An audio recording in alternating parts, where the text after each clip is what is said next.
There are some very smart way a company can scam you, regardless if it involves a data science or IT service.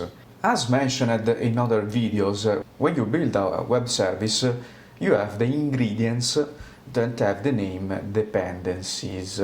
And dependencies contain their own word. Generally, they are open source and maintained by people or in some cases by companies. Dependencies can change in code and also in the name of functions.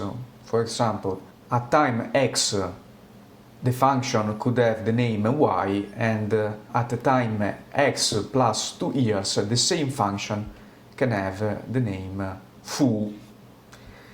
And since the libraries or the dependencies can change, some companies use these phenomena to have services that break after some time. It is very particular to abuse the change of dependencies to have services that break.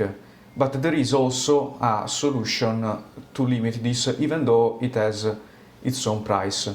For example, here you see the dependencies for a service I developed called Intelligent Warehouse of the Creator. This library gave me a problem because of the situation I described you. At one point a function worked, and after 4 months it didn't work anymore because the underlying code changed and also the name for that function. So one solution to have a stable product is to specify in the dependency the exact version.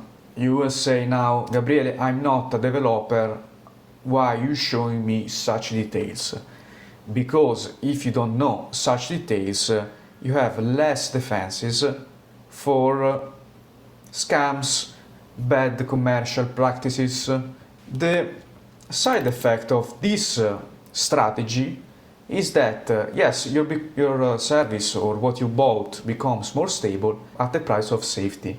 Maybe they do next versions where they correct a important safety aspect. It isn't just a matter of bad faith, bad commercial practice, but compromise between stability and safety. You can't have both, in my opinion, and I believe also there is a trilemma in IT that generalize such cases. There is one reason why sometimes you have dependencies without the version specified. Maybe it is a very stable dependencies, or the company you bought the service managed the service by themselves. So having dependency written like that exposes you to more surprises. In some cases, they are engineered by the company or freelancer that sells you a service. In other cases, are unfortunately a side effect of having IT services that uses open source code to have components.